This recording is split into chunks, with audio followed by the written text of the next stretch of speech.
on a mission, solving mysteries in the night. Chasing shadows, finding answers, shining bright light. No one's left behind, in the darkness all alone. With a heart like a siren, she brings the lost ones home. Silent cries in the dark no longer have to be. For justice wheels keep turning, granny on the beat. Broken voices find their power, call out hope again. When these crime busters run, no victims left in pain. Bravery in her veins, truth she won't disguise. With a fire in her eyes, she's got nothing to deny. Granny fights for justice, never backs down from the call. For the voiceless and the missing, she'll stand tall.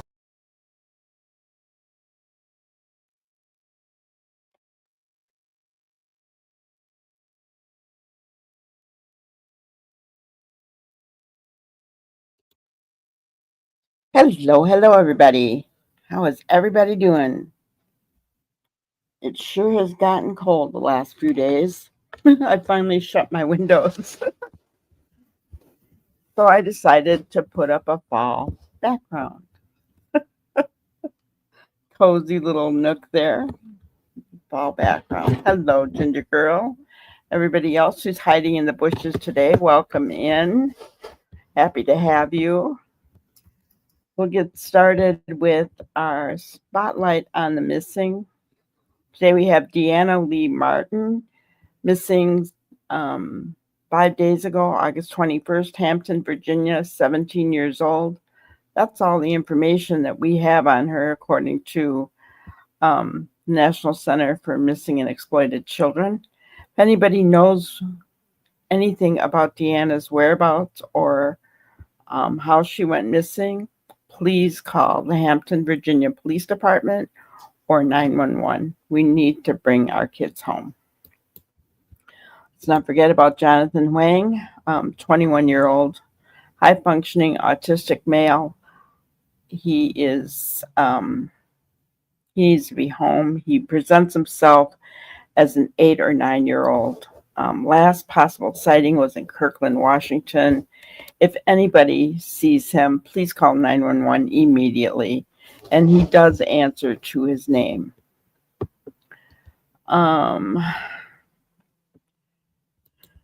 Still a lot of drama going on with baby Emmanuel Harris.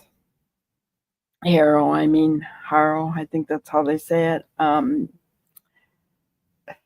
His parents, I haven't had a chance to delve into it.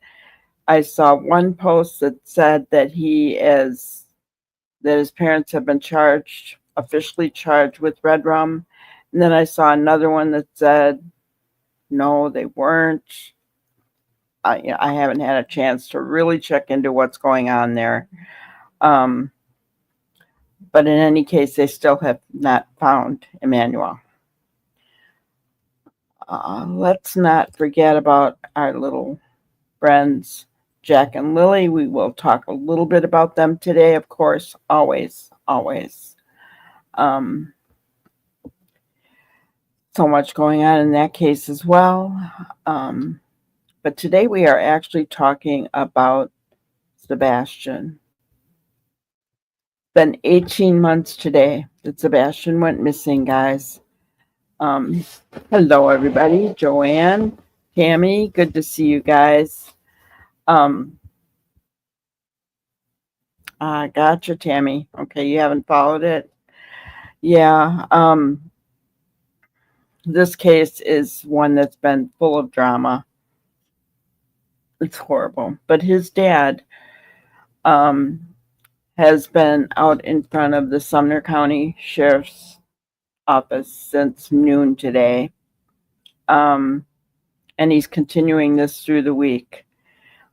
He's protesting because of the lack of transparency, communication.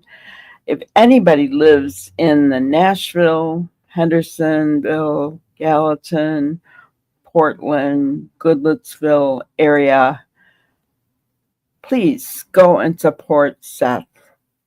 Sebastian's father. They're not doing. They're not being obnoxious, but they're out there. They want transparency and communication from Sumner County. It's so bad that, I mean, even when they're passing along tips, Sumner County's not getting back to them. Let them know the father, right? So, for those of you who don't have a background like Tammy of what went on, Sebastian was 15 at the time that he went missing. And well, he was reported missing February 26, 2024. In Hendersonville, Tennessee, nice suburb. The homes range from like $650,000 on up. So a very nice suburb. Lots of ring cameras in the neighborhood, lots of CCTV cameras. I mean, right? No shoes, no scent from around the house whatsoever. None. And nothing picked up on ring cams of Sebastian. Okay. Nothing. I mean, he just went poof, right? So there have been a few sightings here and there. They haven't panned out. Nothing. There have been flipboards up. There's, flyers out. I, for one, sent flyers to all of the state patrols in Wisconsin and all of the rest areas in Wisconsin. And, Seth was asking everybody to do that in their state. I did it for Wisconsin. So, just a sad, sad situation with Sebastian. Yes, he does have high functioning autism, extremely bright, a few social interaction problems.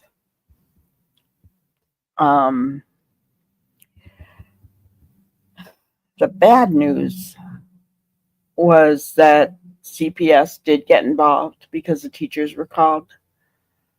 The stepfather, he was living with his mother and stepfather. The stepfather admitted to hitting Sebastian with a belt. Said he did it one time, one swat. Who knows? The neighbors have heard him calling Sebastian the R word out in the yard. Trying to think of what else. His father lives about an hour away, but he got to see him every other weekend. And he talked to Sebastian every day after school for a little bit. So he was very involved in his life. But we know that there was an open CPS order. We also know that, was it Ginger, five CPS reports since 2022 on Sebastian, I believe. And the stepfather, he's a tower crane operator, so he works out in a way. He has an RV that he stays in, but he hadn't been home since early February, and it's believed by many, including myself, that he was told he couldn't come home. And I'm going to explain this in a little bit here. Yes, Tammy, completely went poof, right? No scent walking out of his home at all.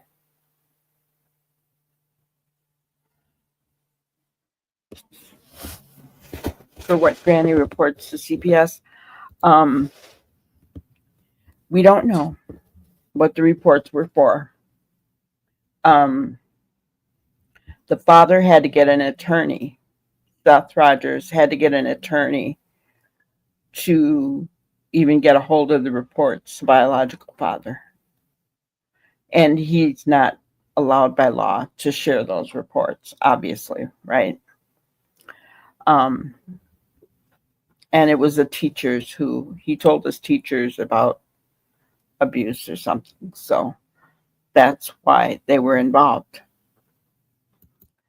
So yes, yep, no belongings, no coat. Is wearing a black pair of Adidas pants with a stripe down the side, white stripe down the side, and a black long sleeved t-shirt. Yeah. Yeah, it's a horrific situation, Tammy. Just awful.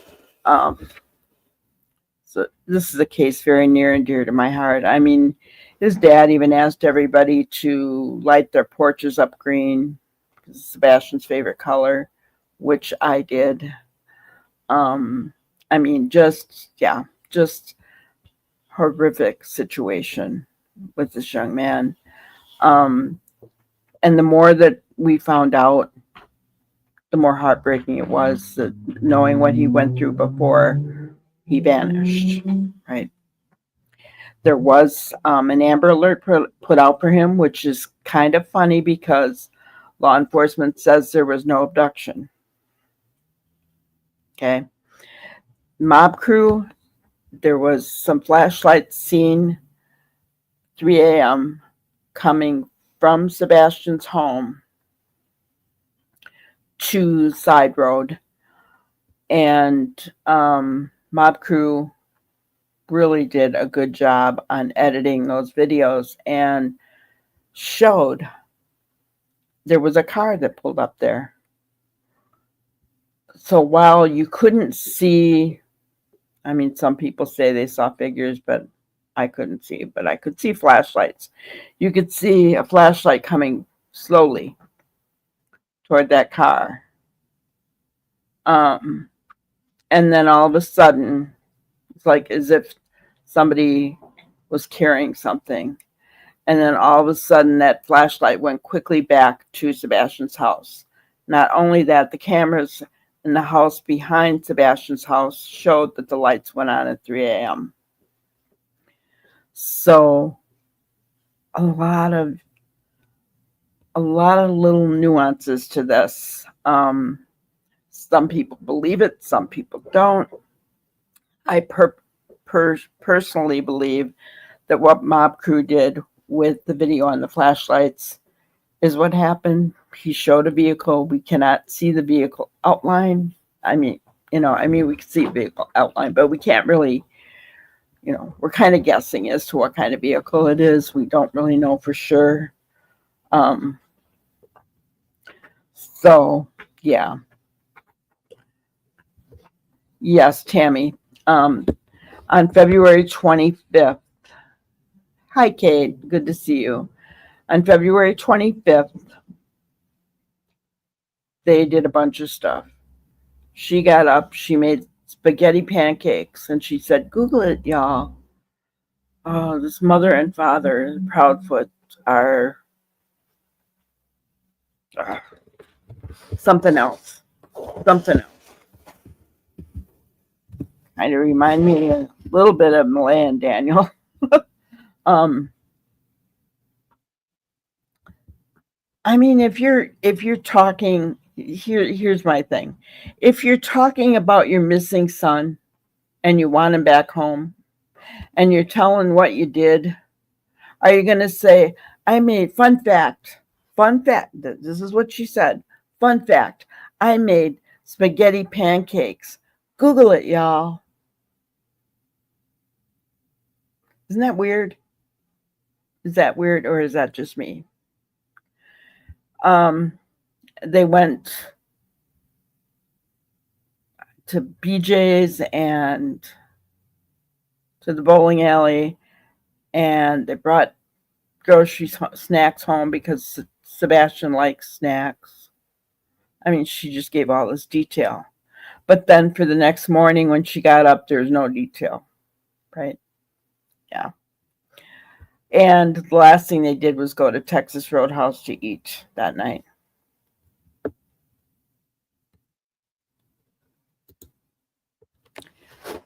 There are some people that believe he never made it home.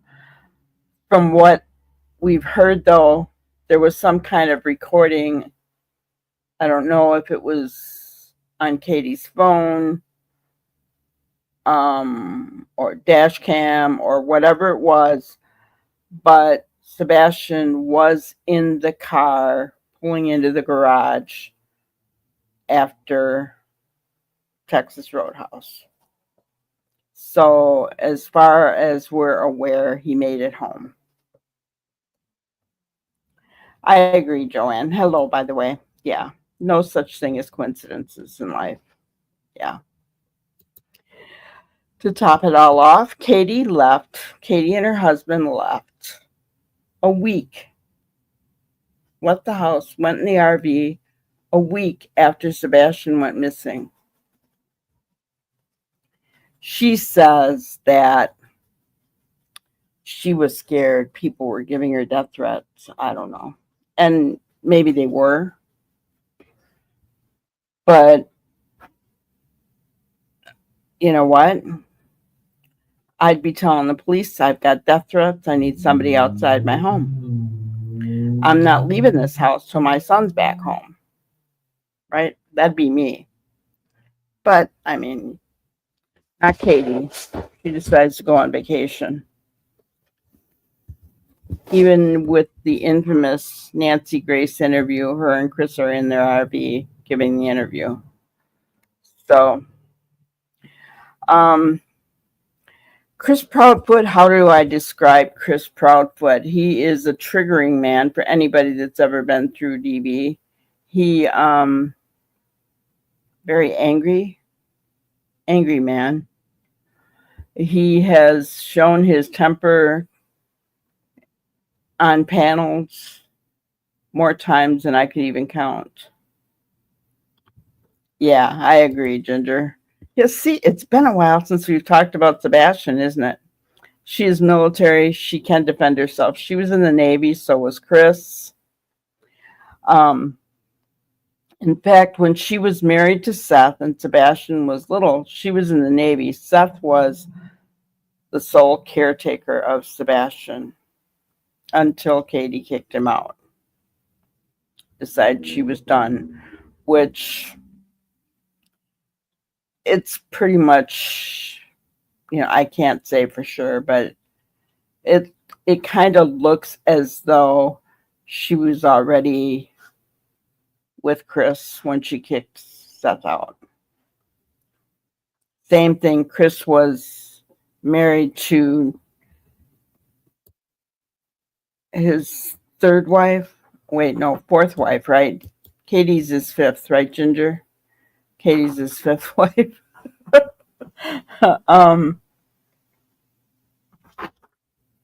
Yeah. When him and Katie were together. Katie was Chris's boss. It's very dark in the neighborhood. They have no street lights. It's a pretty new complex. So there's no street lights there or anything yet. And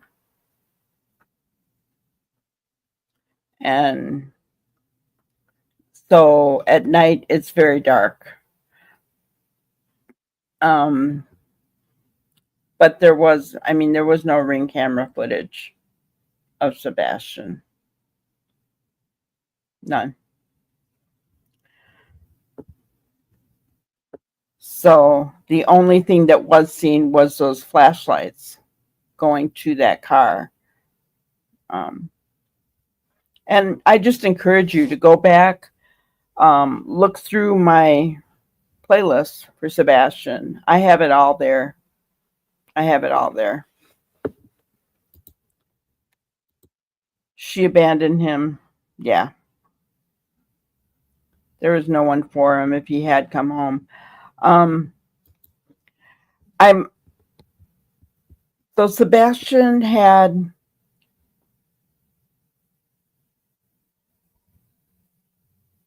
I'm trying to think what it's called. Like water on the brain. What's that called, Ginger? That if he bumped his head, right, he could literally die. So, I mean, there's been a lot of speculation, right? Did he bump his head? Did he fall out of bed? Did, you know, fluid on the brain? Yes.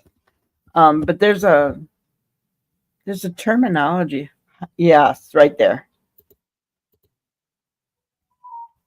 Hydrocephalus. No, it's not a shunt. Hydrocephalus. That's what it's called. And she heard a thud that night, she said. But it started out as she heard something, and then it was a noise, and then it turned into a thud. But she never went to check on him. Now, I don't care. She goes, well, he's 15. You don't want to just go barging into his room.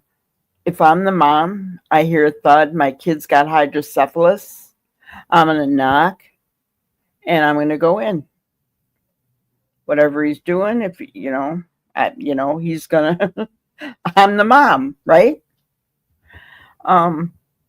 So, yeah, she never went and checked on him.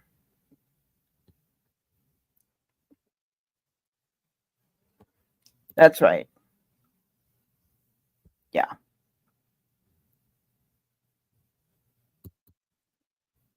So, my thought with the thud, it's another case like Lily and Jack's case where every interview that Chris and Katie did, their stories ended up changing. You couldn't believe anything anymore, right? You couldn't believe anything. You couldn't believe their narrative. You couldn't believe anything. It got so bad. Not only did it get bad, but then Seth had creators he liked to work with, and Chris went on other creators, and there became a war of words and a big drama and lawsuit, RICO case that's still ongoing. And I kind of backed away from all the creators just because I didn't want to be a part of any of it. Your granddaughter, I'm sorry, Tammy, that's awful. It's awful.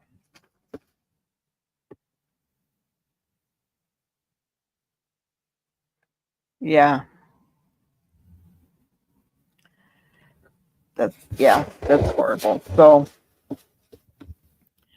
I wonder, did he fall out of bed? Did he hit his head?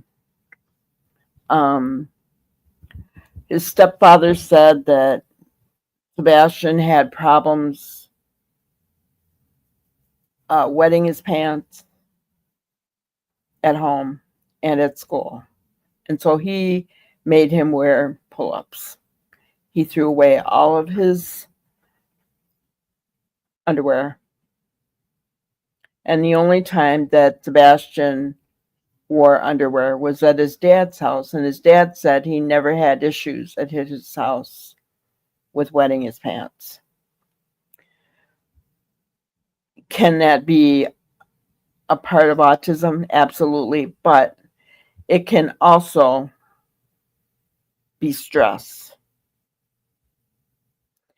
Sebastian, also under Chris and Katie's care, had been essayed when he was 8 or 9, I believe. And yeah, it was horrible.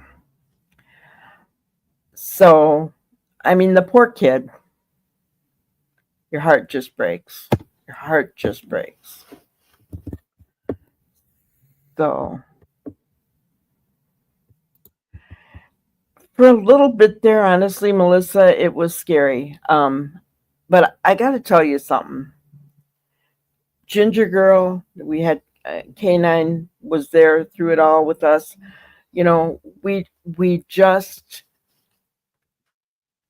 they helped me. They were awesome.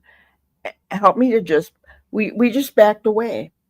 You know, it because for me it wasn't. It's and it never is. It's not. Do I want to grow? Of course. I'm not going to say I don't want to grow, but um, I didn't. I don't want people in my chat that like a circus atmosphere, right? I want them to be able to come in, feel safe, like they're not going to be attacked, right? And so it was better. It turned out better that we just backed away. And and I'm not saying anything bad about any of the creators at all. I'm just saying it was better to just back away and be on my own. It kept me from being in the circus. The circus, right, Joanne? The circus was a circus. Hello, AI Henry. Gotcha. No, I am not Canadian. I am not. I'm from America. But I've got a lot of Canadian friends. So, yes. I didn't want to say it, Ginger, but Ginger's son has it.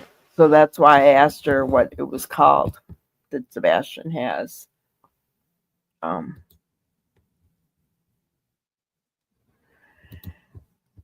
exactly. He was a special needs child. God's child shouldn't have been hit with the belt. Not only that, there was emotional abuse because if he didn't clean his room the way that Chris wanted him to, then he would pick up everything and throw it away on him.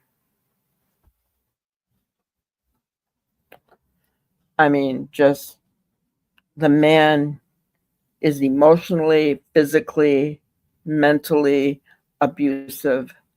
He is a monster, in my opinion.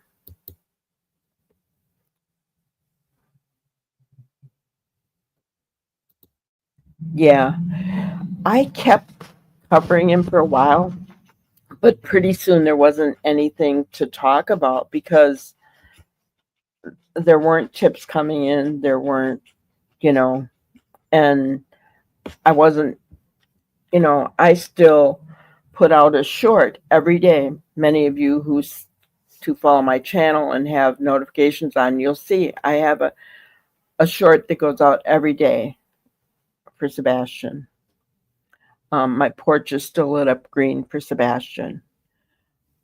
So um, I mean, I have a heart for this young man. He's going to be 18, guys, in December. And, we don't know what happened to him. Yes, big time. I would almost venture to say because they have talked way more than, but it's early on, right? But they have talked way more than Malay and Daniel have, and the lies are atrocious. Yes, atrocious. Yes, exactly, Joanne. It turned into a matter of picking sides as opposed to just being focused on Sebastian. It was awful. It was horrible. And yeah, I wanted no part of it. especially once the lawsuit started. It was, oh my God. And that's still going on, guys. So um, you don't see me discussing that part of it because you just see me focusing on Sebastian when I do. Um, and the ice cream man coming around. So one of the things that I think it was Tammy brought up, what about the CPS reports? So keep in mind, we said there was an open CPS report when Sebastian went missing, okay? And there were 5 since 2022. 5 CPS reports since 2022 to that home, okay? Um, and Chris had not been home since early February.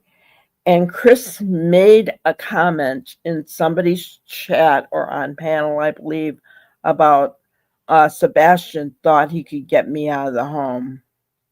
And he found out otherwise, or something like that. Okay. Keep this in mind as we watch this next little video. I'm going to share it here.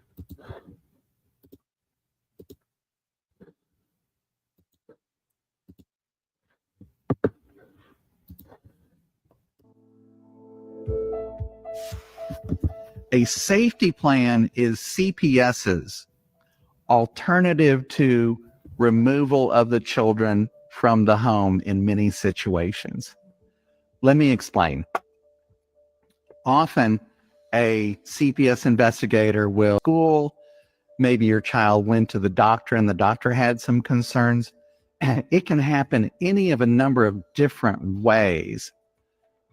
But the safety plan comes about when that Child Protective Services investigator believes that there is some type of corrective action that needs to be taken to ensure the continuing safety and well-being of the children in your home. So the CPS worker is going to ask you to voluntarily, now of course that term voluntarily is somewhat loaded depending on the situation. They're going to ask you to voluntarily agree to a plan of protective actions to ensure the safety of your children. So what could happen there? The most common safety plan measure that we see taken is that the investigator will ask you to sign a safety plan that says you are going to separate from that family member in your home who may be a suspected perpetrator of child abuse or neglect. So in the typical situation of intact family, mother, father, 2 kids, that CPS worker could put you in the position of asking your spouse to leave the home for an unspecified period of time. Even more concerning are those situations where a Child Protective Services investigator asks you to find a different home for your child.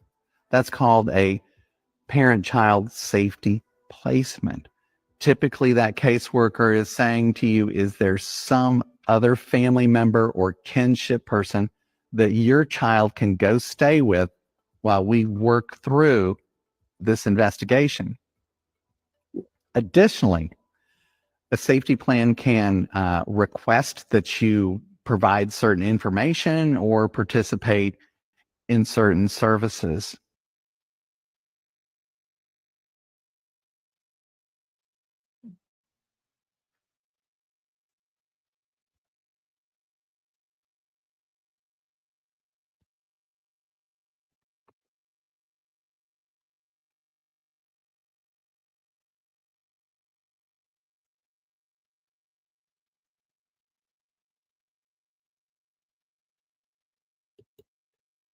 So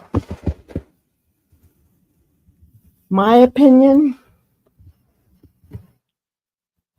because Chris never really gave an explanation for why he was gone so long. He was in Memphis, guys. 3 hours from Memphis to Nashville. Okay. On the weekends, you could come home, right? No, you're not going to drive 3 hours at night. So it makes sense that you park your RV for work during the week. But then on the weekend, you could come home, right? Was Chris pushed out of his home? Can you guys hear me all right?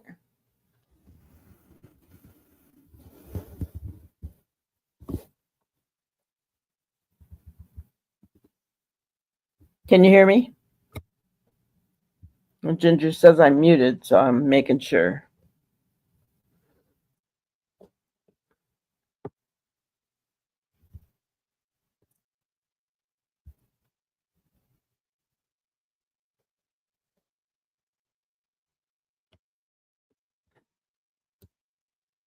Guys, give me, okay, you can hear me. All right.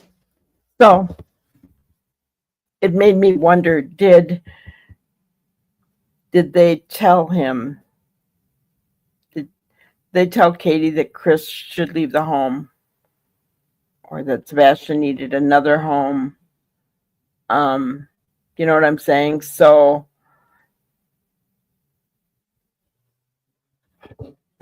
I agree, Jackie, 100%. He was pushed out of the home. Unfortunately, they didn't push him far enough away. Yes, I agree. And there was rumors that Chris was in town the weekend that Sebastian went missing. It is believed that his vehicle was seen at his parents' house in Gallatin. So it makes you wonder, right?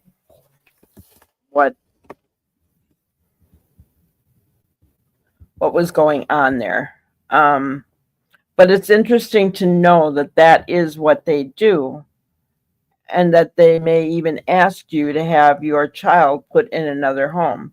Now, what's interesting to note is that Katie told CPS that Seth was not involved in Sebastian's life and that she had full custody, which is an outright lie, because they have joint custody, and Seth was actively involved in Sebastian's life.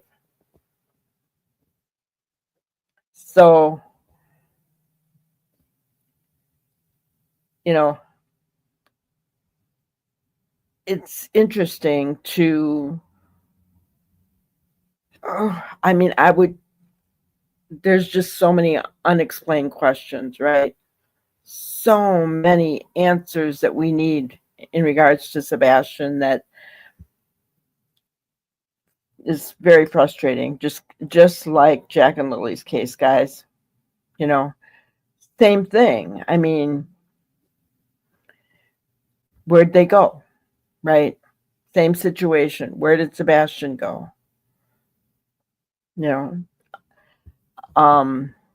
Gonna share something that At Night, for those of you who don't know, At Night is working with Seth, the biological father of Sebastian. If any of you know Nick the Hat, Nick works for At Night. And so they are an intelligence agency. And so I'm going to share this tab. Make sure you guys can all see it, but I'll make it bigger. A little better? Okay. So, immediate release, Fort Worth, Texas, August 26th. At Night pursues overseas lead in the disappearance of Sebastian Wayne Drake Rogers. At night, private intelligence agency operating under One World Society Corp confirms it is pursuing a credible lead, deemed such until formally debunked, in the ongoing disappearance of Sebastian Wayne Drake Rogers, missing from Hendersonville, Tennessee since February 25th, 2024. On or about August 23rd, 2025, confidential technology channels monitoring Sebastian's biometric and facial identifiers triggered an alert. This ping initiated a rapid escalation protocol. Oh, wow.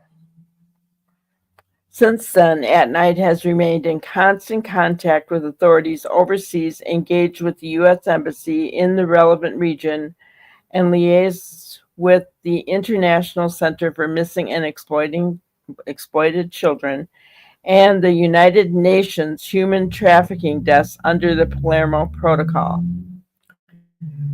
Preliminary information indicates that an individual resembling Sebastian's description may have been detained amid unrest abroad. This identification remains unconfirmed. At Night stresses that no official verification, biometric, DNA, or otherwise, has yet been provided. Sebastian's case is the highest profile missing child case in the United States. Whenever a credible lead surfaces, we act decisively and transparency. This lead is not confirmed, but until it is debunked, we owe it to Sebastian, his family, and the public to pursue it, said Cynthia Lee, One World's global ownership liaison. We are coordinating with the appropriate U.S. and international channels while respecting jurisdiction. We ask the media and public to be patient, to avoid speculation, and to keep the focus on locating Sebastian. At Night will release an update if the lead is formally debunked, or alternatively, if embassy officials and local authorities are able to make direct contact with the individual and confirm his identity. Sebastian Rogers disappeared from Hendersonville, Tennessee at age 15 and has since turned 16. That's right, he's not going to be 18, he'll be 17 in December. His case has galvanized national attention, with federal, state, and private agencies searching across the United States and internationally. Remain extremely vigilant at airports, bus terminals, border crossings, ferries, and tourist entry points. If you see anything, you may call or text immediately.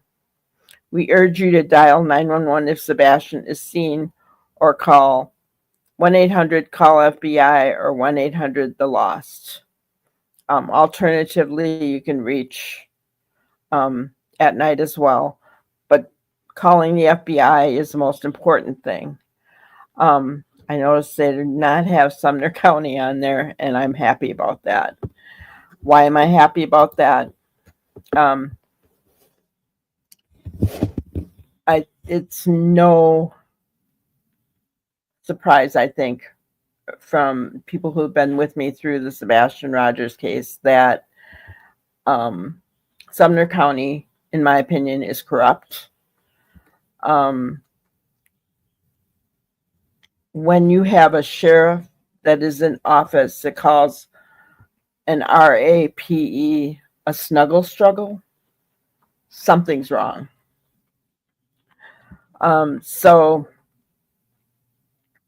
And it isn't just that. I think the Proudfoot family, the Bowersox family, who are Chris Proudfoot's parents, all have ties with the sheriff. It's corrupt, in my opinion.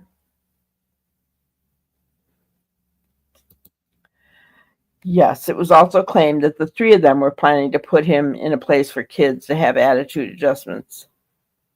Yeah. Seth checked out these individual places that they were wanting to put him in, and he was not happy with them. Um, and he was set to go to live with Seth that summer that he went missing, as soon as school was out. Yeah, that's the other thing. Seth is asking any and all people that called in tips to Sumner County Sheriff's Office to please now call those tips into the FBI.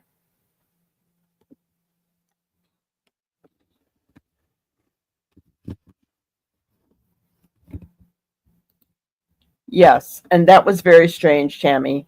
An Amber Alert was issued and no description of a car, person, etc. And yes, the FBI has stated that Sebastian was abducted. Here's what I will say. I will say that, in my opinion, I don't feel that Sebastian was lured away. I believe that Chris and or Katie gave him or sold him, trafficked him, in other words. And therefore the 3 a.m. car. That's what I think.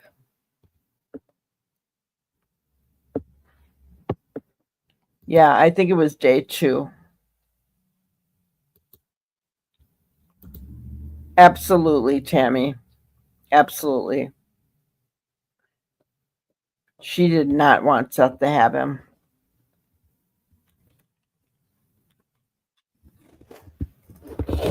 She did not want Seth to have him.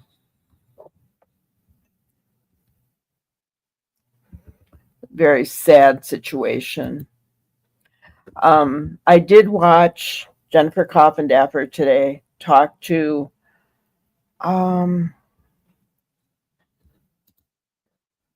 to think. A retired Dallas homicide detective named Dale Lundberg. Very interesting case. I'm going to put the link for it in the chat because we're not going to watch it, I don't think. But it was really a good, very eye-opening. The only thing I will say is Jennifer has always been under the assumption that Sebastian is deceased. The detective said something that got me wondering some things. He made a statement that said the lack of evidence is evidence in itself. That could mean a number of things. I think Jennifer took it to mean that he's deceased, but I think the biggest part of it, there's a cover-up, right?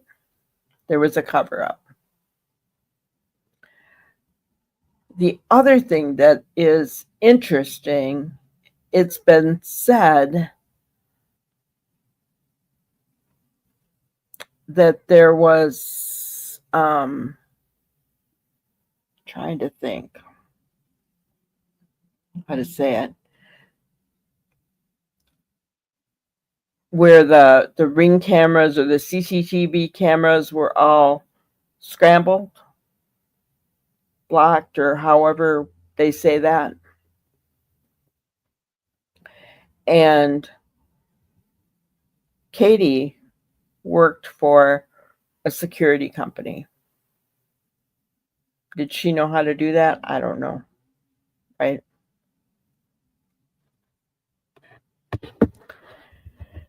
Yeah. From a recording, Chris Proudfoot believes that Sebastian left his neighborhood in a car and headed west down Long Hollow Pike Road.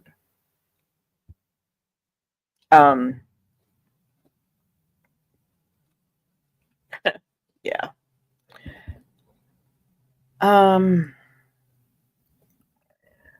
I don't believe anything Chris says.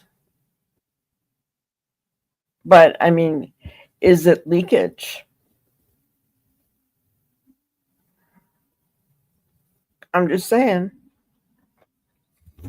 You know, they say that the perpetrators will leak information, right? Is that leakage?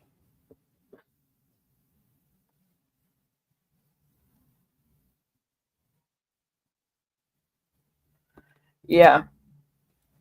Um, there was a home security system in their home and they removed it. But yet Katie worked for a security system. Was it removed just before this or what happened? And you know, the first thing Katie did when Seth got there the day that Sebastian was reported missing on the 26th, Katie shoved a picture of Sebastian in Seth's face and said, "See, he had a really good day." And at that point, Seth was like, what happened to my son? Don't tell me he had a really good day. Where is he? Right? I mean, any father would say that. And just, yeah.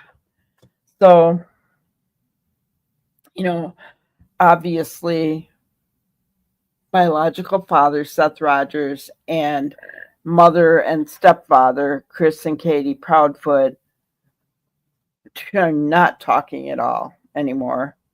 I mean, big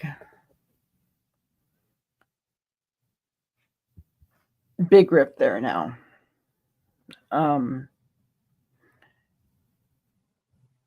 And yeah, exactly, Tammy. Right there. Huge flag. So many huge flags in this case. And here's the thing. The kids are always the one to suffer. Seth had that bond with his son. He took care of him from the time that he was born because Katie was in the Navy on deployment. He had that bond with the son. Sebastian wasn't on any drugs under Seth's care because Seth took the time to teach him things. He took the time to be with them. And I'll never forget when Seth finally got the CPS paperwork. He said, "I cannot tell you what's in those pages, but those two," I forget what he said, "don't deserve to be alive," something like that. It was horrific. Or deserve to have the same things done to them that they did to Sebastian or something. In other words, it was bad. He said he read pages and pages of Sebastian's own words. Can you imagine what that felt like for him? That's right, Joanne. There's many prayer vigils throughout the past year for Sebastian. Katie and Chris never went to one of them. Not one.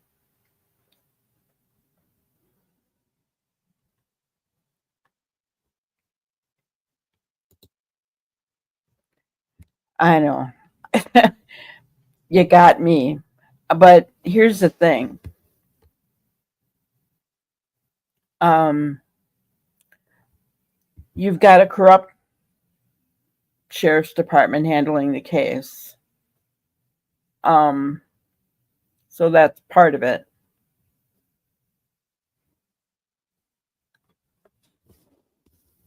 Yes, he also got months of record from Sebastian's therapist.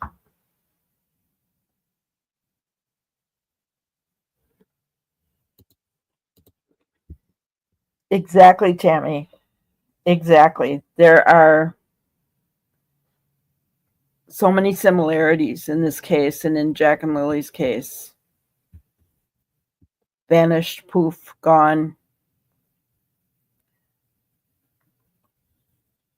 No footage to see anything of what happened, right? What footage we have is grainy, difficult to see.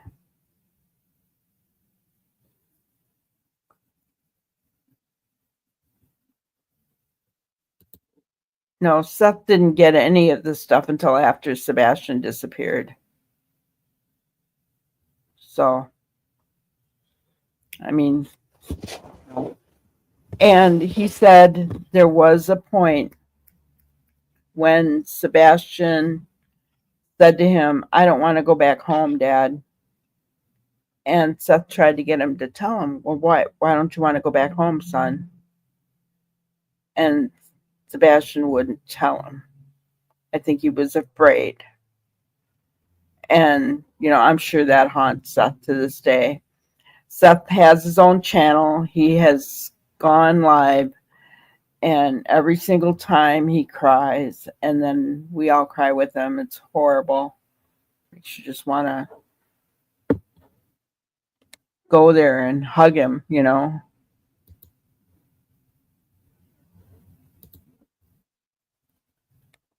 Seth said in that county, CPS doesn't have to notify the biodad of anything. I don't know if that's true. I lived in that county for a while myself, guys, but CPS called, so I don't know. Yeah, he had joint custody. But Katie told them, here's the thing. Here, another case of CPS not doing their job, in my opinion. Katie told them that Seth was not a part of Sebastian's life and that she had full custody. They didn't check. I mean, yeah, there's so many things I would like to know, right? Would love to know. But there has been a $500,000 reward out for Sebastian for, oh gosh, how long, guys? It's been a while. And no one has talked. I agree, Tammy. And it's just not our country, Canada as well. I mean, come on. Something has to give here. Something has to give. And yeah, my heart just aches for Seth because, oh, that little boy.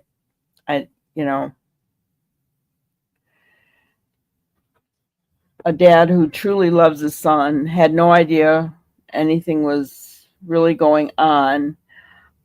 He did know about the essay, and he was upset about the fact that they didn't get the right kind of therapist for Sebastian for that.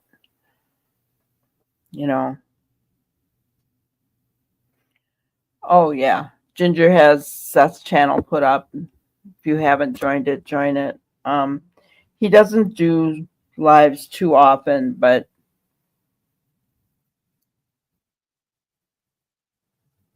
he's been out there doing things like today, standing outside of Sumner County Sheriff's Department in protest to the way that they're treating him about Sebastian's case. Thank goodness, Melissa. That DA is crooked. Oh, so crooked, right? I hope they get in somebody who cares. Because that DA is known for not bringing charges. There was another case that we checked into, that we looked into, and That's right. Seth has said the moment Sebastian is found, he will go live and announce it. Um, hey, no worries, Tammy. I'm happy that it kind of um, wanted to, I wanted to spend the night talking about Sebastian. I know it's not a popular thing because anymore. Um, Typically, we have more people in chat, but because it's 18 months, because Seth is out there, standing out there, I just felt that it was the right thing to do to make this live stream about Sebastian, since I haven't talked about him in a while, right? I mean, I do mention him every night, though. I do, because I can't help it. Obviously, you can tell that I have a heart for this kid. I have a heart for his dad. And, you know, is he perfect? I don't know. I saw Jackie, I saw a TikTok out there. Um and there were just a couple people with him and I didn't recognize them. I did saw Silver's on the scene, couldn't be there. I don't know if the E's were out there with them. I don't know. Um so I hope that people in that area stop by this week, right? Yeah, I've been watching that as well. The Donna Adelson trial.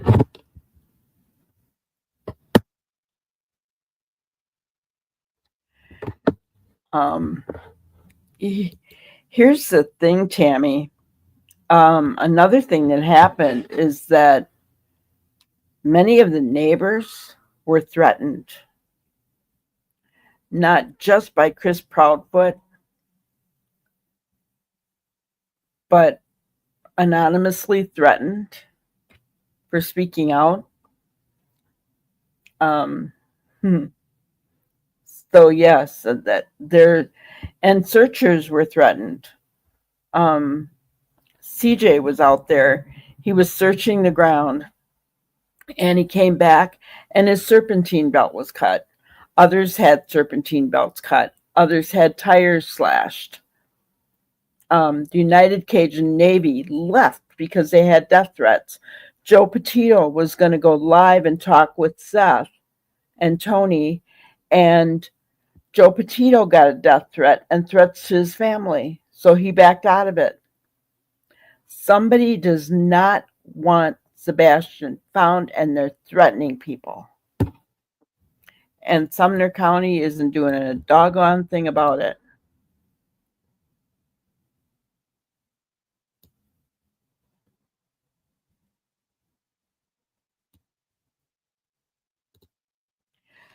I hope he is. I don't know. I haven't honestly been paying a lot of attention to stop searching, to stop talking about Sebastian. Yeah. Stop talking against the Proudfoots. Yeah. Yeah. It's been really bad. So you kind of have an idea of why I backed away. It was not a good thing. Hello, Gigi. Good to see you. Is it morning where you are? Because it's evening here for me. I did see that, Tammy. The bikers showed up to support Emmanuel's justice. I did see that. That was pretty awesome. Guys, and then I just saw a video, AI video, obviously, of Summer running around and stuff. And what is happening? Why isn't our society protecting our children? And when I say society, I'm talking our sheriff's department, Sumner County, number one, our CPS. You know, teachers are required to report abuse. They reported in Sebastian's case. They reported in Lily and Jack's case. I don't know. I don't think Summer was in school, right? They're doing their jobs. Why? Because in Lily and Jack's case, could have been helped. Sebastian's case could have been helped. What's going on?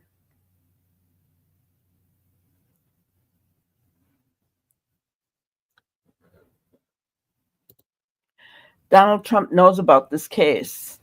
Nick the Hat spoke with him about it.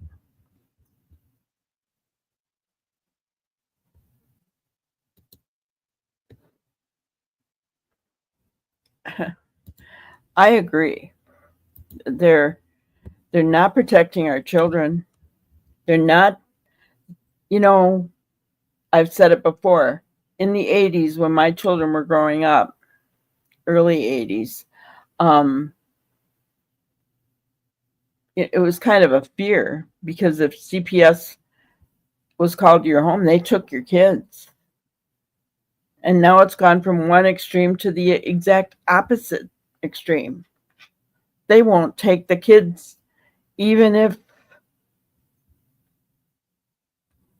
they're beaten to a pulp, like the little girl Promise.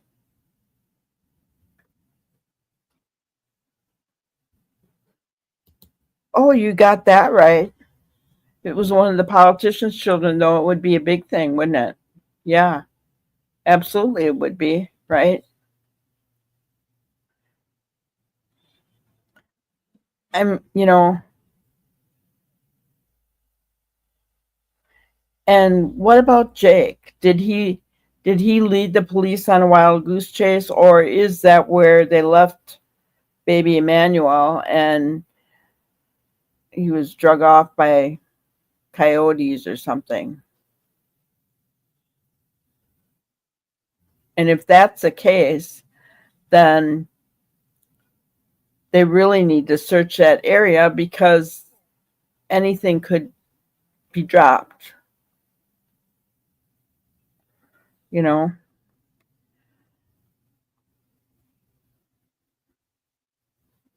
I mean, seriously, the only good thing that's happened recently has been when that little 3-year-old was found on the side of the road in a ditch on the third day after she was dropped there by her mother. And she was still alive, right? I hope they don't give her back to her mother. That would be horrible. But, right? I mean, that was the only good thing. That baby was found, right? We're no closer in Jack and Lily's case. We're certainly no closer in Sebastian's case. You know, do I think that At Night is doing everything they can? Yes, I do. A lot of people don't place any importance in them, but I think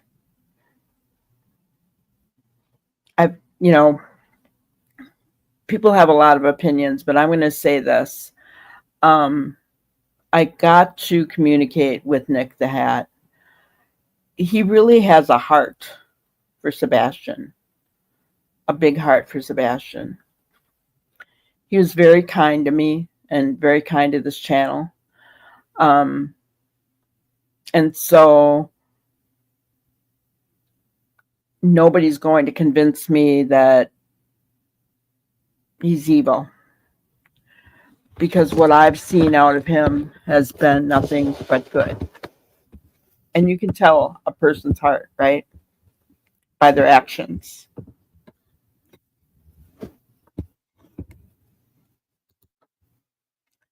The dogs would have hit there. Yeah, but they didn't even say if the dogs hit, did they?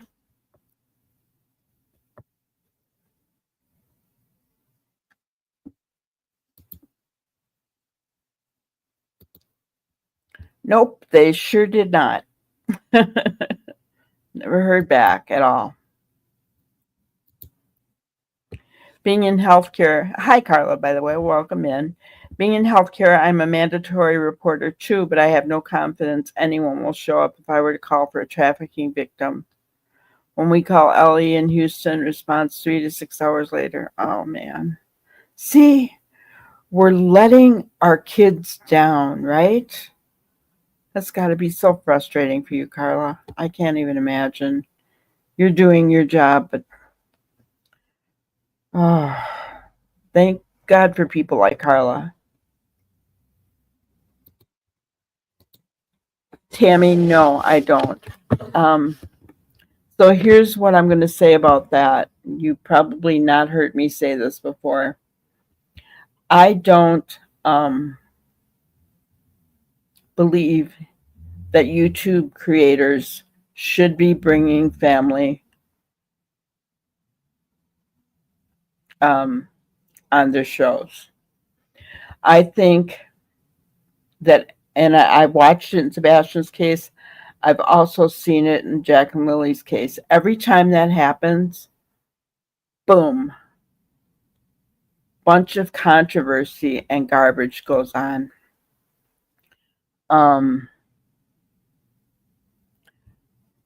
In my opinion, missing persons, the family of missing persons should stick with mainstream media and, I guess mainstream media, because I think of Nancy Grace as mainstream. I think of Banfield as mainstream, Idaho News as mainstream, those kind of people who can get it out to thousands, if not millions of people, right? Going to YouTube solves nothing but creates chaos. Just so, yeah. It's not to say that we haven't had certain people in chats and things. That's fine. That's totally fine. I'm okay with that. But I'm not here to exploit the family of a missing child. I'm not here to do that. I'm here to bring attention to the fact that the child is missing, not to cause drama. It's an unpopular stance, I know, but that's just my heartfelt plea because I've seen it happen. I've seen it happen.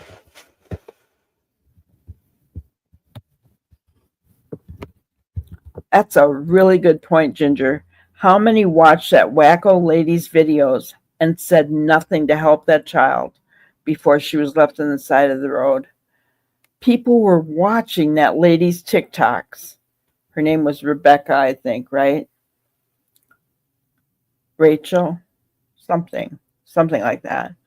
Watching her TikToks, she was wacko, guys. And she even had her child in it. Anybody say anything?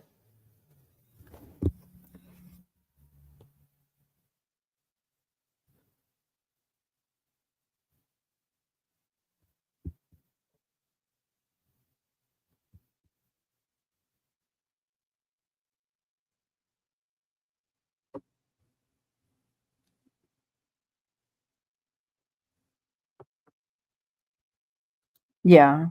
Thank you, Tammy. It's not a popular stance. It's not. I know that. And It's not a jealousy stance. I don't want anybody to think that. And it's probably why I grow slowly, right? People who bring on family members grow quickly. They do, you know, but there's also a lot of drama that's involved with it, right? I mean, guys, if you're honest, think about it. Jack and Lily's case, and even in, especially in Sebastian's case, oh my goodness, you know, and so, yeah. Yes, Seth does know who I am. Early on, you guys know I make homemade soap. I'm very late on making homemade soap right now. Eventually, it'll be back on my store again. But I made, because Sebastian's favorite color is green, I made a neon green soap that had a ribbon, on it, and sent them to Betty because I knew she was going to be seeing Seth. So just to give away, just to give him something. And, he knows that I support him and Sebastian. He knows that I put out shorts every day for Sebastian. He knows that my porch is lit up green for Sebastian. He's aware, so he knows that I support him.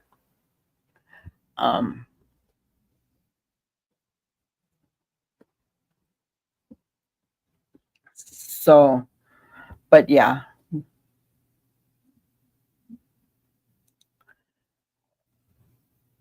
But yeah, I know that it's not a popular stand, but you'll never see me putting a family member on. But you'll always see me bringing awareness. And guys, seriously, if there's any cases that you want me to talk about, that you think that you're interested in, please let me know. I'm, always email me. I don't give out my phone number. The reason that I don't is because I have very bad hearing. It's very, very difficult for me to talk on the phone. Very difficult. My left ear is totally gone. I can't hear out of that at all. And my right ear, even with a hearing aid, I have trouble. So I don't use the phone at all.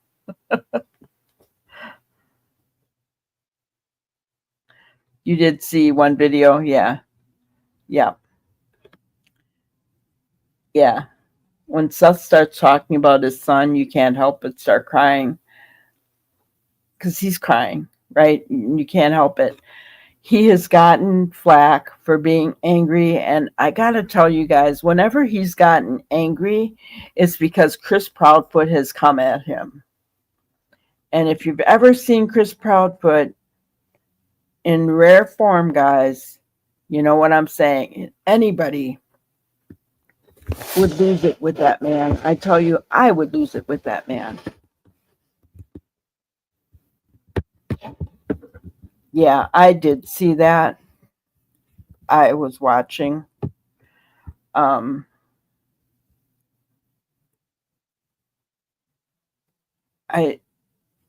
couldn't stay in there long because I didn't agree with the creator's stand. I think, in my opinion, that individual is ignoring certain facts of the case. You can't pick and choose facts. And if that person is an ex-officer, I wonder why he's next. That's all I got to say. I don't know. I don't get that.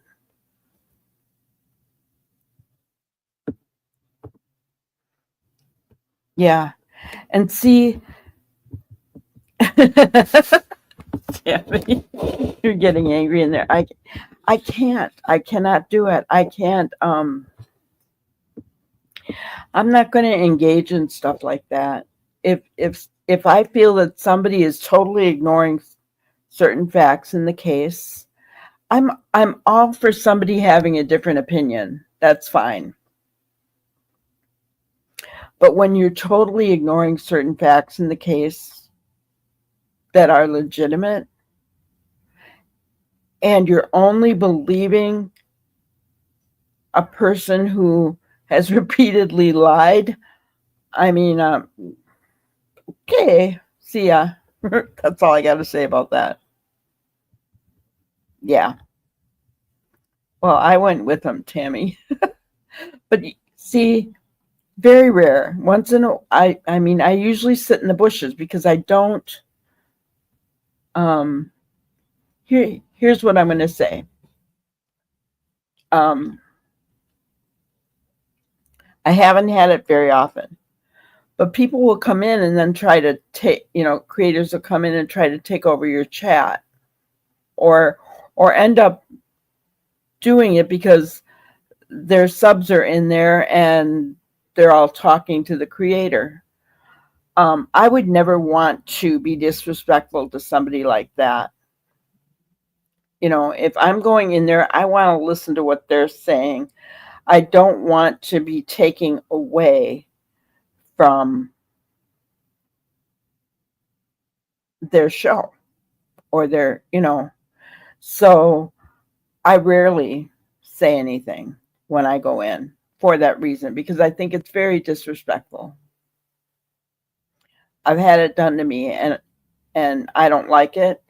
And so, it's one thing for them to come in and say hi, but then when they come in and they're saying, "Oh, don't forget, go here." No, that's disrespectful. It's cruel. And it's just, you don't see me do that.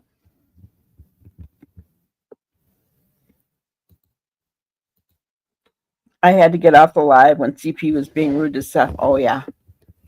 Yeah. Me too, Melissa. Me too. Seth has put up with a lot. And when people say that he's an angry man, it makes me mad because you'd be angry too. If you were treated and you took so much of that man's abuse, right, Melissa?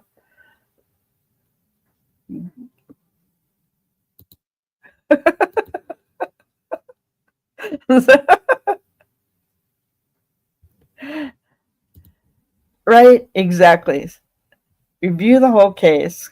Come in at the beginning or else review the whole thing so you know what you're talking about. Oh, thank you. I was struggling a little bit, but I was hoping it wasn't too noticeable. I was like, oh, I wish I had closed captions.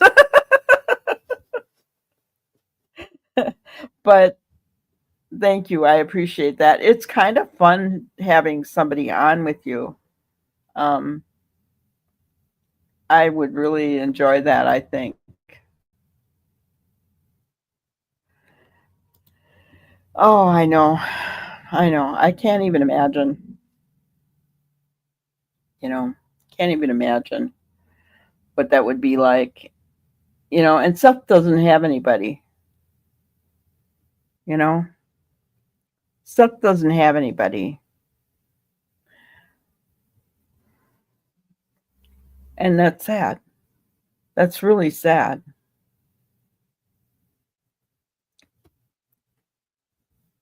I mean, he does have his parents, but they live in Texas. Um,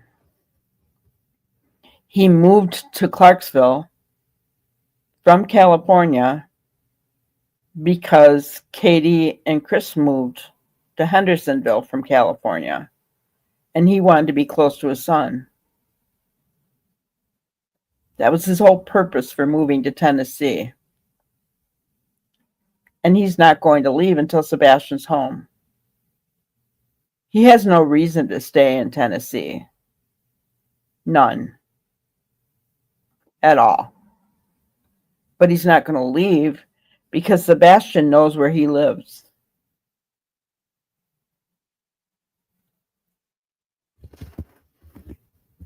I agree with you, Ginger. If it weren't for Seth, everybody would have forgotten about Sebastian. He's his voice.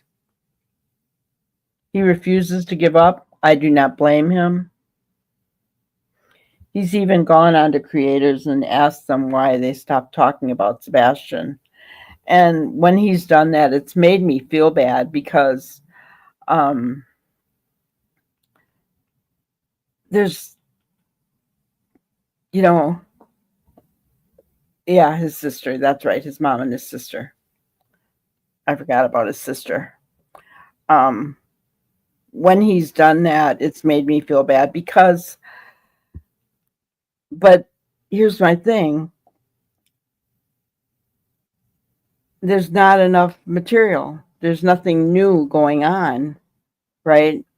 I mean, I came on tonight, had a couple of things to show you guys, but we've mostly just been talking about it, right? I can't do that every night. You run out of things to say. You're just saying the same thing over and over and over again, right? And I refuse to talk about the drama. I'm not going to go there. I'm not a part of the RICO. I'm not going to discuss the people involved. I want nothing to do with it. To me, it's not about that. It's about Sebastian. It's about where is that precious young man. And I'm doing what Seth has wanted us to do, which is to keep the awareness alive by showing his face every single day and by believing and praying that Sebastian is still alive out there somewhere.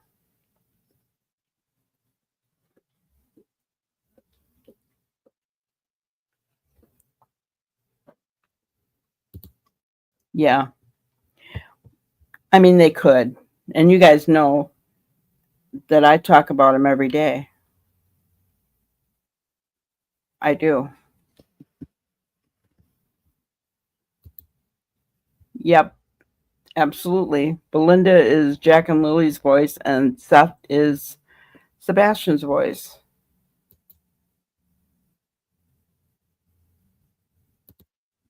Yep, he sure is. See, guys, snuggle struggle. That's the sheriff for that county. Mr. Snuggle Struggle.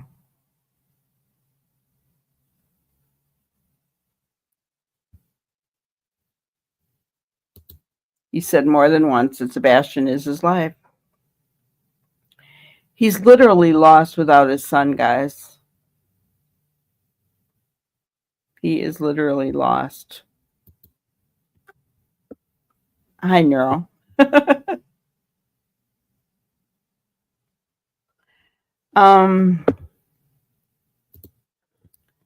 Let me see. I saw it on.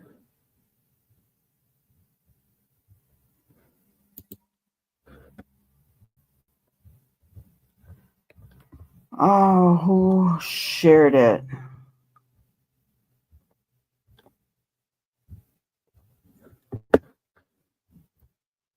It was on TikTok. I'm looking while we're talking.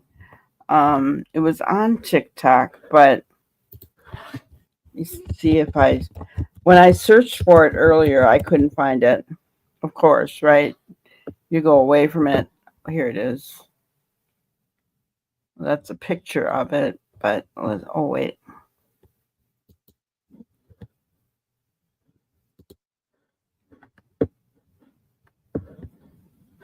All right, guys. So Seth Rogers is actually out protesting, advocating for Sebastian Rogers right this second as I make this video.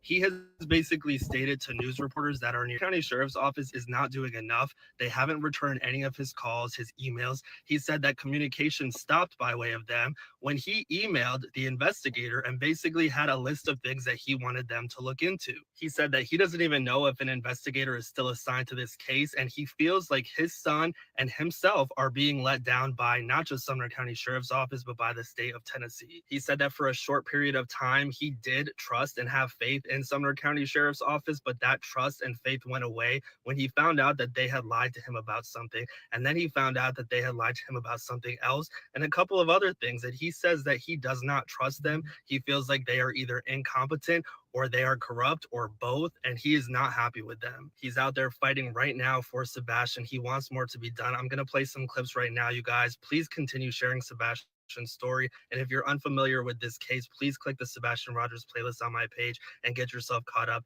Advocate for this now 16-year-old child, because nobody in law enforcement is advocating, and the Sumner County Sheriff's Office doesn't want to pass this on to someone else, to a better organization, to a better law enforcement agency, to the FBI, who would be able to assist in this case probably better than they can. Yep.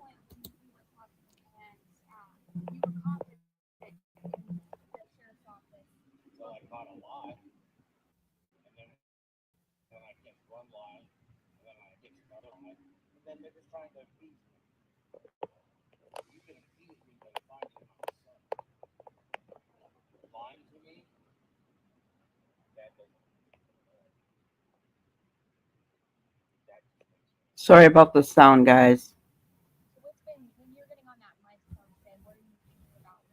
It's up all the way.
Yeah, I figured, I didn't know if you guys could hear it. I knew I couldn't hear it at all. So it's up as loud as it can go on my screen.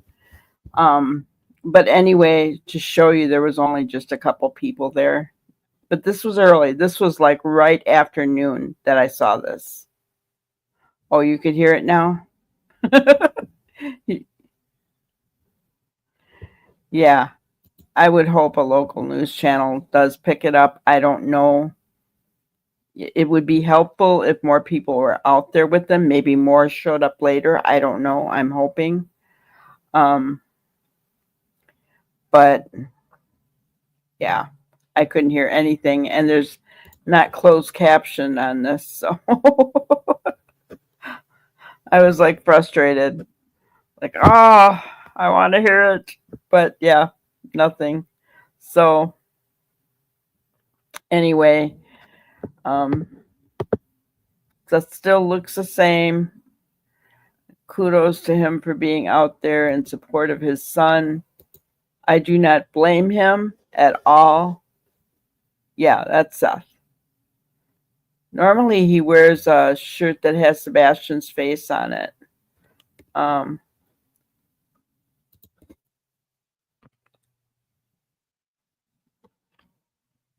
But it's got the ribbon like I had on my soap that bright green. I think it says Sebastian's Army. Pretty sure that's what it says. Normally he's got the picture of Sebastian and it says, "Have you seen me?" on it.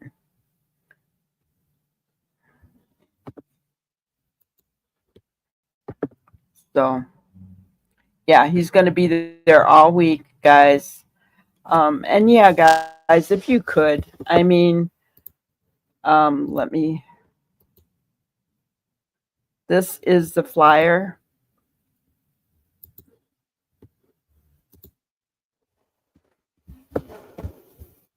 You know, print screen it if you want. $500,000 reward. Please share it on any social media that you have, no matter what it is. He said he's asking the sheriff, "Where's my son?" Yes. I believe the sheriff has more knowledge than what we know, because he buddy with Chris Proudfoot.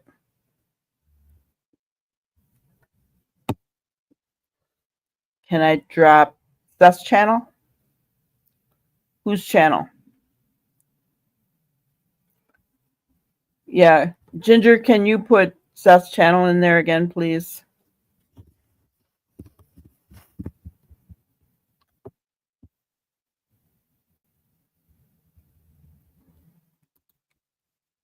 I don't know. You're talking 18 months. Here's a good example, Tammy. Have you guys seen Jason Ayler lately? Dylan Ayler's dad? Jason Ayler's losing it, guys. He's lost it.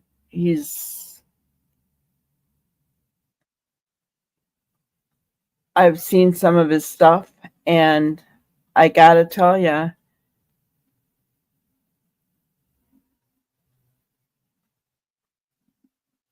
I had to, at least on Facebook, I had to actually follow the Harrow case. We've talked about it. We have talked about it. And I did a video, a couple of videos, I think, on it.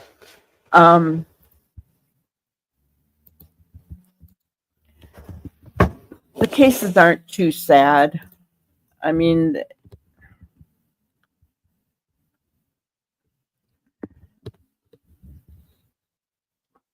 that won't stop me from following a case. But yeah, I mean,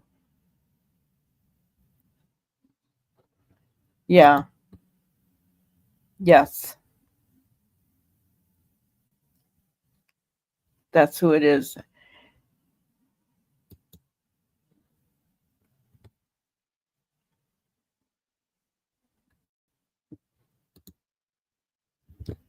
Yeah, he does want it moved to the FBI.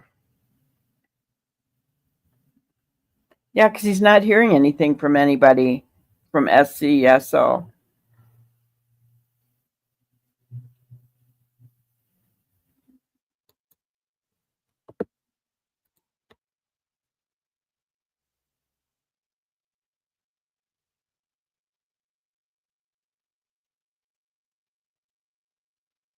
No, I think she was talking when I said about Dylan Ayler's son, or Dylan Ayler's dad.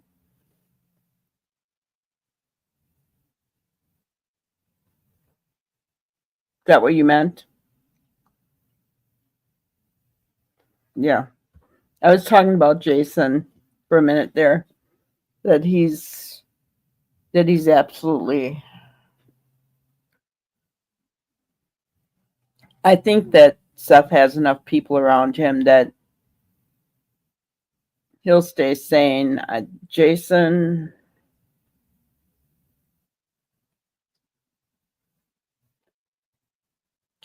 needs some serious medical help, in my opinion. Yeah. And Jason has gotten, I feel horrible for him. Oh, that's all right, Neryl. I agree, Carla, right? Um, because I think after a while, even the friends kind of move on, right? And that's sad. That's really sad. Like, I've not heard anything about Tony. I hope that he's still there for Seth, but I've not heard anything about Tony. I don't know what's going on with Tony. But, you know,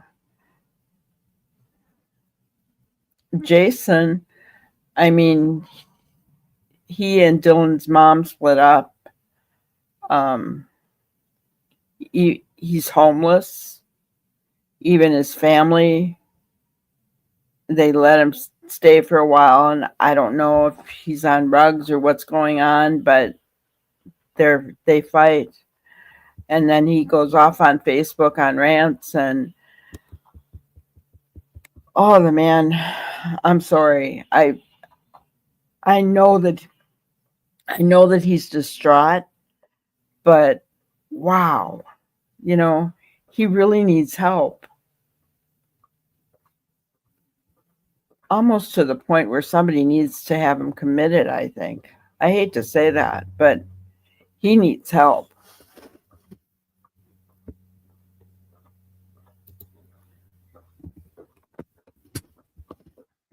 And so I sincerely hope that Seth continues to have people surround him. It's EHLER. He is the father of Dylan Ayler, little 3-year-old boy who went missing in Nova Scotia, Truro, Nova Scotia. How long has it been, guys? 3 years, something like that.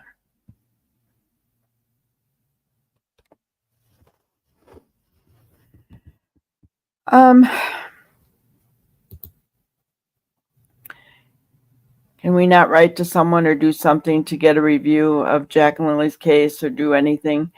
Here's the thing, Tammy. It's still an active case. The police cannot give out information. They cannot. And honestly, we don't want them to. When I contacted RCMP to tell them I want to support them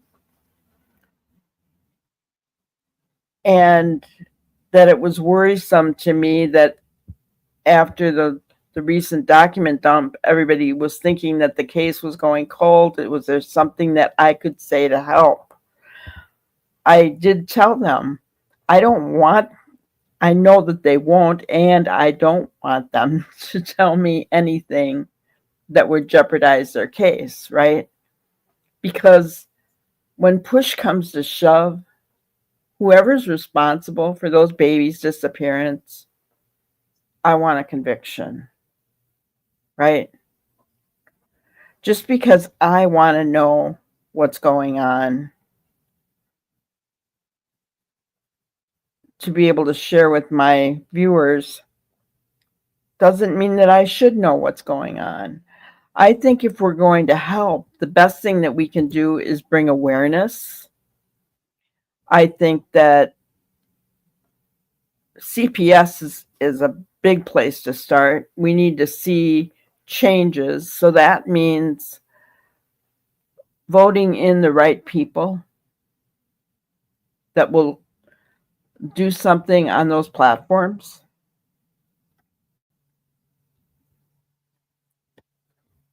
Exactly, Joanne.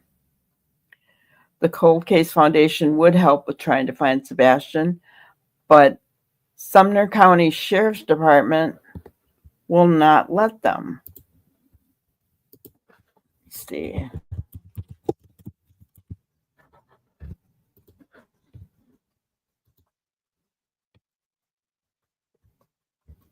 Um,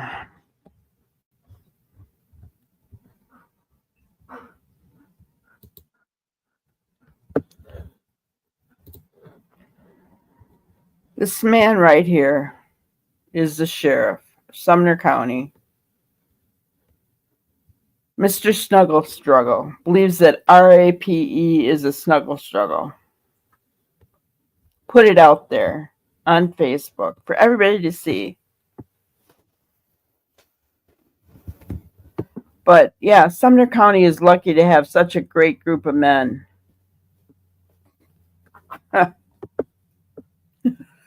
Can you tell? Oh, sorry, guys. I should have taken it off there. Okay. This is Mr. Snuggle Struggle right here.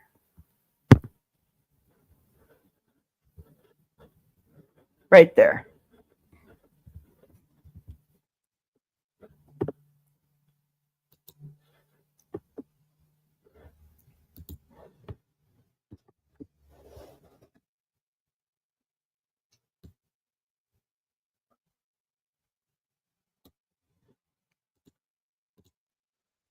Yeah, if they solve these cases, people have closure and some sense of peace or normalcy. Mr. Snuggle Struggle knows what's happened. Really? Wow. By Seth, Michelle? 5 years? Yeah. I think, honestly, little Dylan Ayler got swept out to sea, guys.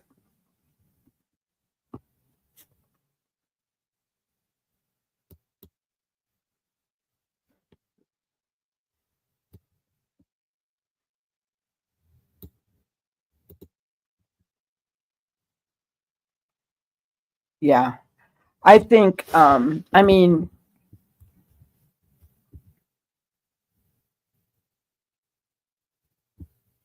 people in their communities need to look at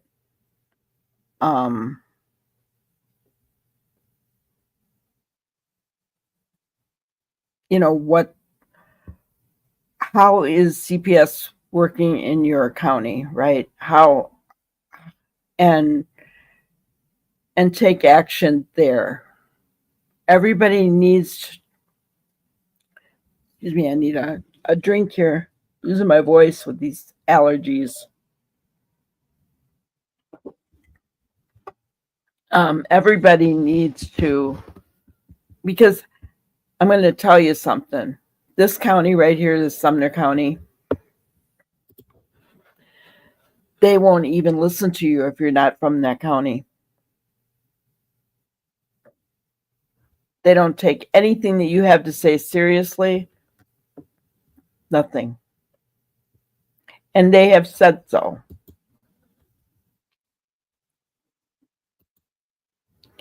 Yes, Neuro. Yes, everybody. Brandy Vaughn, Michael Monkey Vaughn's mom. She was rushed to the hospital. She's very sick. She needs our prayers, guys. So please, please pray for Brandy. I was going to mention that and I forgot.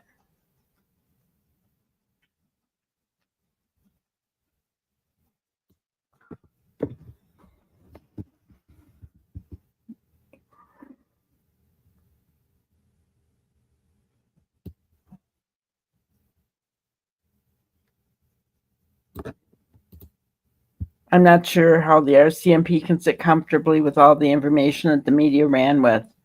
Left a lot of people thinking it was likely an abduction, which scares people. Yeah.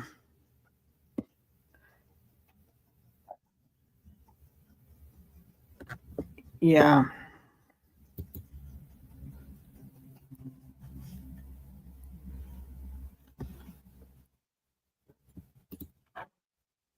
My son and I just donated an iPad and an iPhone to our local women's shelter for women and children escaping DV. Awesome. See, those are the kinds of things that we can do, guys.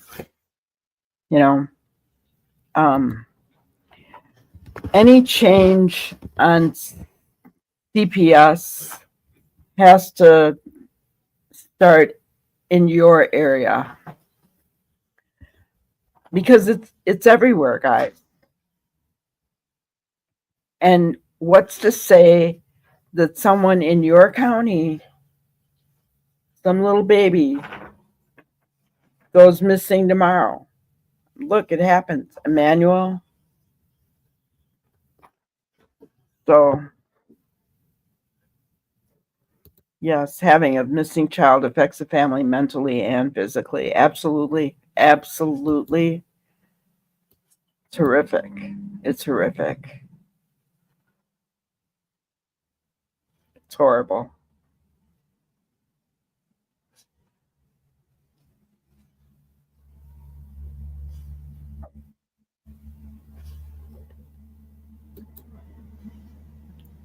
I'm not trying to body shame, but they sure all are looking like they've stopped eating because they're searching so hard for Sebastian.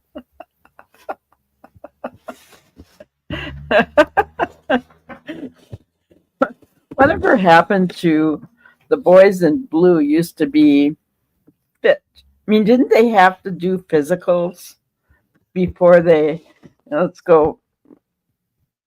I mean, look at these.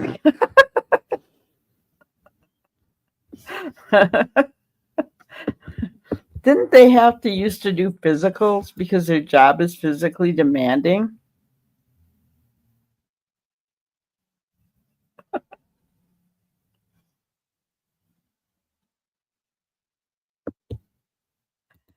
The minister is checking into how Jack and Willie's case was handled. That's good.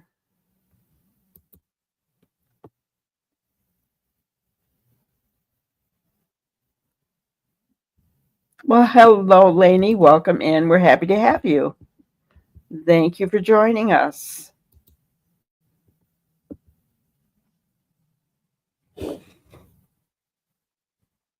Yeah. So,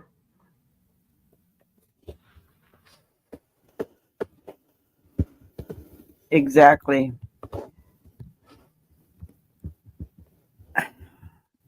It's not just nationally. It's everywhere, right?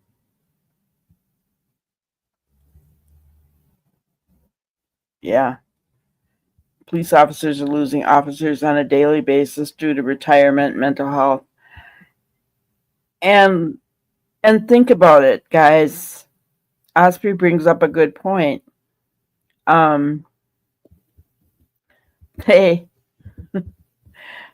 they do not think about everything. It's not a good time in our world right now to be a police officer.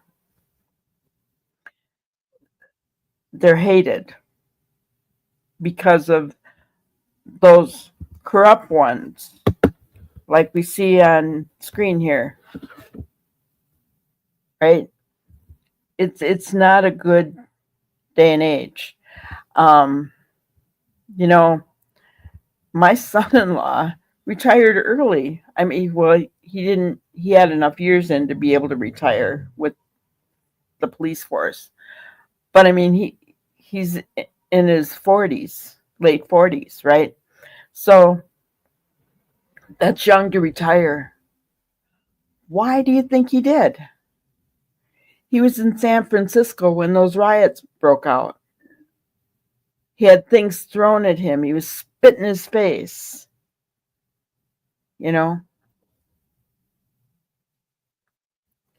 he is a devout Christian, doesn't, I mean, I'm sure he protected himself, but he doesn't lash out. He's not a corrupt individual, right? Um, that's sad. That's sad. Should not happen.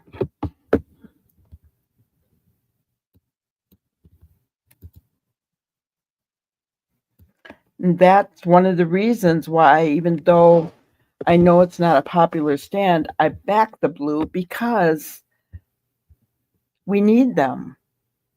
Think of the chaos our world would be without them.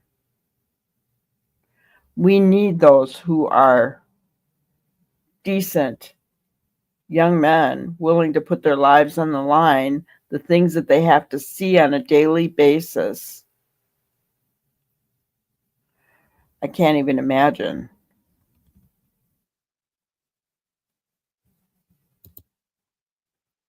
Our CMP officer in Nova Scotia was charged. I did see that. Yeah.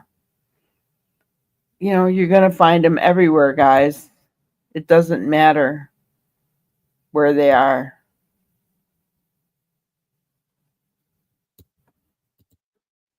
I hear you, Nero. Brought up to respect parents, teachers, police. Yeah, it isn't happening anymore. You're right. They're not brought up to respect anybody in authority. All you have to do is go to TikTok or Twitter and watch some of these ridiculous videos of people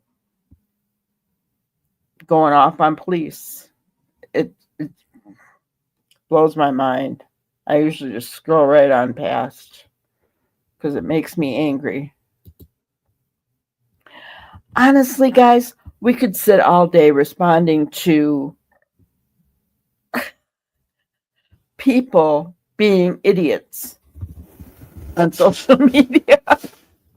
Seriously. That's why I just keep scrolling.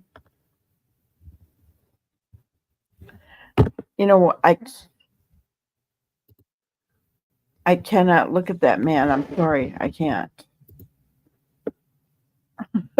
I'd rather look at the leaves falling than look at Mr. Snuggle Struggle.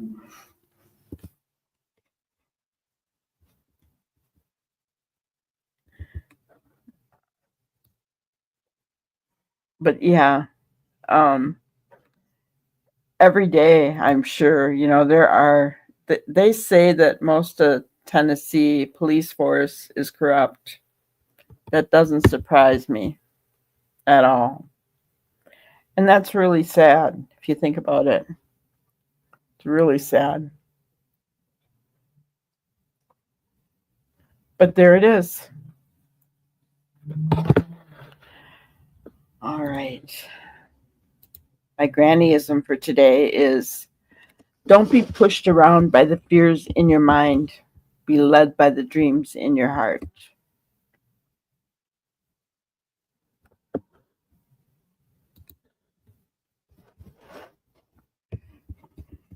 Well, I think when we think of the kids for a minute there today, and I think Ginger knows this, I had this thought that, oh my gosh, is Sebastian not on this earth anymore, right? It was a fear. Something that I heard. And when I saw this grannyism, I was like, oh man, I need to be led by the dreams in my heart because Seth is asking us to keep the faith alive for Sebastian, that he's alive, right? It's important to him. And because it's important to him and it keeps him going day after day after day, that's what I'm going to do. That's what I'm here for.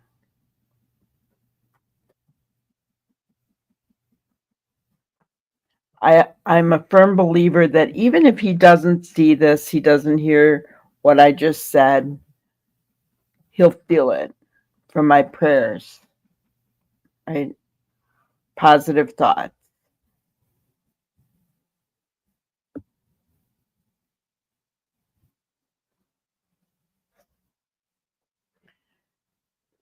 That's very true, Osprey.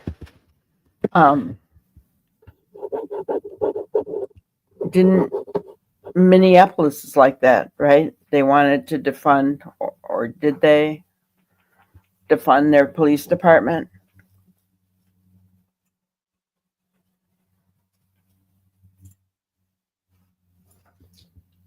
And that's sad. Think of the chaos that would ensue if we didn't have police taking these criminals off the street. Look at Jay Carl. Look what he did. Not only that, but he, you know, violated his probation by getting caught with drugs and firearms. What is that man capable of? Thank God they took him off the street. Yes, a little too late, I agree. But guess what? How long?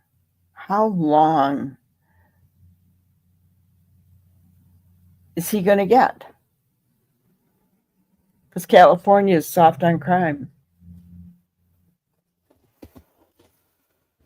I've thought about looking up what it is for what they're charged for, but I'm not sure I want to know in California. I guess I probably will look it up.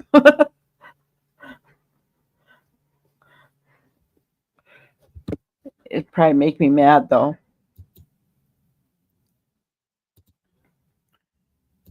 Absolutely right. If the kids' parents don't trust the police, their kids won't. Yeah. That's sad. 3 or 4-year-olds shouting obscenities as the cops they drove by. You know what stories I really love to see? I love to see the Facebook videos of little kids who want to be a police officer or a fireman when they grow up, and somebody reaches out to that department, and then on their birthday they do a drive-by and they bring a badge for these little kids. I love to see stuff like that. That's the kind of things that parents need to be instilling into their children. Become a good guy. Become a fireman. Help people. Become a police officer and help take the criminal out and help protect the people in our town, right? That's what we need.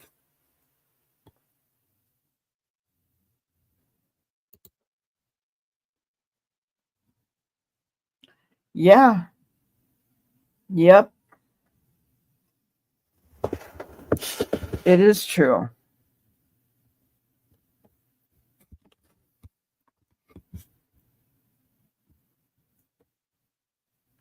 All you have to do is look at what Gavin Newsom stands for, Tammy.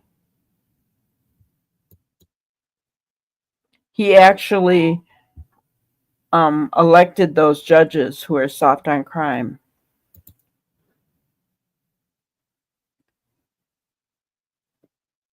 I don't understand some parents. I watch documentaries where wild animals protect their babies. What do you call the parent who abused or unalived their children? Monsters.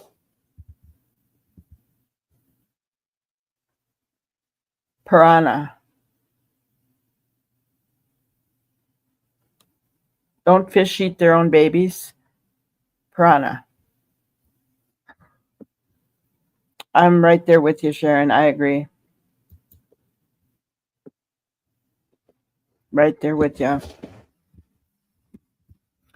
All right, guys, that's all I've got. Thank you for being here with me tonight to talk about Sebastian, our little buddy. He needs to be home. He's be home with Seth. So please share his flyer today, guys. Share it every day on your social media. I'm actually begging you because this young man needs to be home with his dad. Right? He really does. He needs to be home. And if anybody is in the Nashville, Smyrna, Goodlettsville, Gallatin, Clarksville, Portland. I'm trying to think of all the towns around there. White House. Can you tell I used to live around there? Please go and support Seth in front of Snuggle Struggle's office. He could use your support. Even if you can't stay long, Give Seth a hug. He needs it. All right.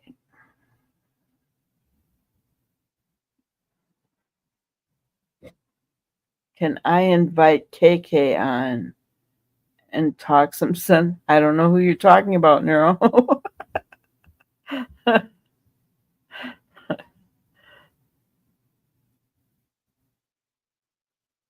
Awesome, Melissa. That's so awesome. All right, guys. Thank you so much. We will see you tomorrow night. We'll be back talking about Jack and Lily. And in the meantime, have a wonderful evening.